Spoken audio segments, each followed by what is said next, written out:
कुमार शर्मा, मृतक आशीष का चाचा हूँ। अच्छा, ये बताया कि आपको इसकी ये घटना की जानकारी कैसे हुई? मुझे यहाँ अस्पताल के डॉक्टर साहब ने मेरी बहू को फ़ोन किया कि परिवार में किसी जिम्मेदार आदमी से बात कराइए। तो उसने कहा कि हमारे परिवार में जिम्मेदार आदमी मेरे पापा हैं या चाचा हैं। तो चाचा साथ में थे, तो चाचा से उन्होंने बात कराई। सर ने कहा अलग हट के बात करिए। फिर उन्होंने मेरे को पूरी घटना बताई कि ऐसे ऐसे हुआ है। तो ये बताइए कि इससे पहले भी उन्होंने कुछ कहा था कि उनके साथ कोई घटना घटने वाली है या उन्होंने कुछ नहीं कहा था।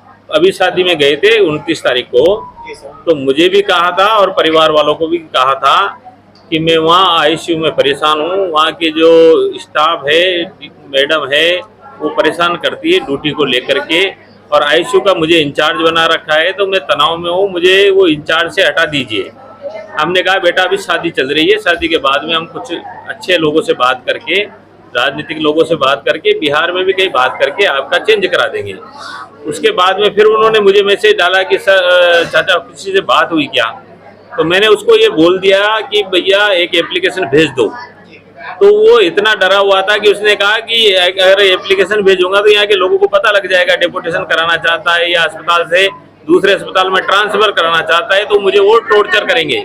इसलिए फिर उसने एप्लीकेशन भी नहीं भेजी। मैंने देखा है कि शादी की उसने एप्लीकेशन दी, उसकी बहन की शादी थी, तब भी उसकी वो एप्लीकेशन फाड़ दी गई और कहा गया कि तुम कोई शादी वादी में नहीं जाओगे ना तो तुम्हारी सर्विस बुक पर नोट लगा देंगे। फिर बाद में उसके बच्चों को वो छोड़ के आ गया था शादी में, तो दोबारा लेने जाने के लिए या वहाँ हमारे परिवार में किसी की डेथ हो गई थी तो उसमें बैठने जाने के लिए उसने दोबारा एप्लीकेशन दी। तब भी उसकी संडे को एप्लीकेशन फाड़ी गई और ये कहा गया कि अगर ज़्यादा नाटक करोगे तो रिश्वत के जुर्म में तुम्हें जिंदगी भर के लिए तुम्हारी सर्विस करना बुला देंगे।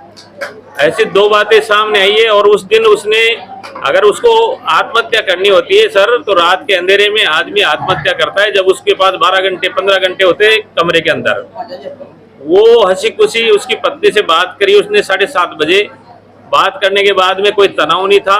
अपने मित्रों के साथ में वो यहाँ आया हॉस्पिटल में, उसने अपने रजिस्टर पे सिग्नेचर किए, वार्ड में गया और वार्ड में जाने के बाद में ऐसा क्या बात हुई कि वो तुरंत प्रभाव से स्कूटर उठा करके चला गया।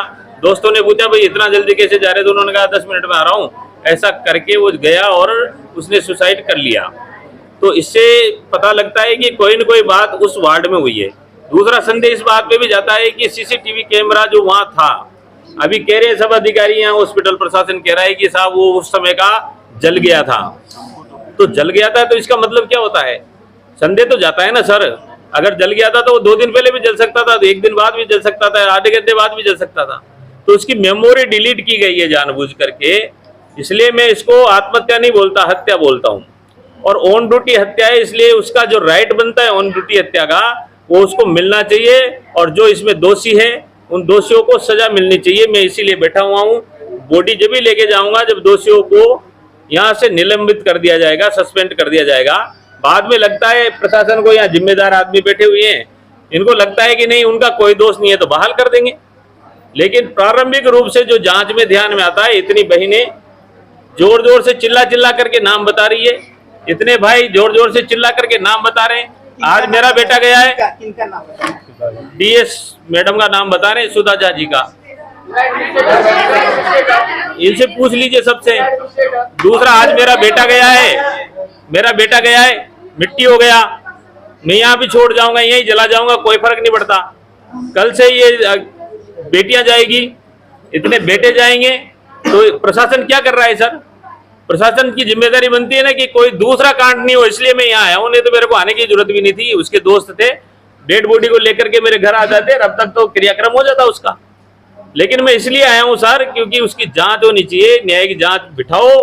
अभी जो दोषी ध्यान में आ रहे हैं उनको सस्पेंड करिए। बाद में न्यायिक जांच में अगर लगता है आपको कि दोषी नहीं है तो आप माला पहनाएंगे। सब लोग, इतने सारे लोग बैठे हैं, माला पहना करके उनको बढ़िया कुर्सी पे बिठाएंगे। डीएस क्या है? बड़े बड़े अधिकारी तब जाते हैं, किसी का जान गया है और जब जांच प्रक्रिया में आ जाएगा तो कोई बचेगा नहीं, ये आश्वस्त कर सकते हैं। और बाकी आप लोग का ये मन सुन लीजिए पूरी बात। बाकी ये मनसा है कि 50 घंटे सबको यहाँ रखने से कोई सोल्यूशन होगा, तो ऐसा हमने कहीं नहीं देखा बड़े बड़े हादसे में। एक सुनिए, आप ये आइडेंटिफाई आप स्पेसिफिकेशन नहीं कर सकते हैं किसी भी सर्जन। अरे भाई सुन लीजिए, जिसको भी हटाना है, लेकिन ये कोई शर्त नहीं है कि सिर्फ डीएस को हटाइए। हम पानी होगा, आप लोग बिल्कुल आश्वस्त रहें, निश्चिंत रहें। इस सरकार में जो दोषी होंगे वो बचेंगे नहीं। और जो हमारी बहनें बिलख रही थी, रो रही थी, राजस्थान की बहनें जो है जीएनएम की काम करती हैं, उनका आंसू बेकार नहीं जाएगा। वो लोग असुरक्षित कह रहे हैं, उनको टारगेट को ले लिया जो भी वो कह रहा है, उस असुरक्षा के लिए मैंने कहा है कि मुझे आप बताइए, भारत की कोई भी बेटी बहन है, अगर उसके असुरक्षा की बात होगी हमारे क्षेत्र में जो काम कर रहा है, तो मैं उसके लिए सशरीर ड्यूटी करने को तैयार हूँ। मुझे हो पाएगी। बिल्कुल होनी ही होनी है।